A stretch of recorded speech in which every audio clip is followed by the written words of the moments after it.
Hi, I'm Ann Simon. I'm a professor in the Department of Cell Biology and Molecular Genetics at the University of Maryland in College Park, Maryland. My research focuses on plant viruses.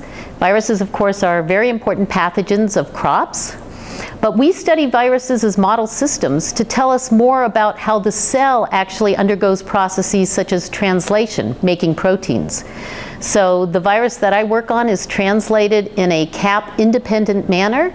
So we work on cap-independent translation, and we also work on how viruses are able to overcome a process in the cell that is designed to degrade messenger RNAs with long 3' UTRs, which viruses have as well.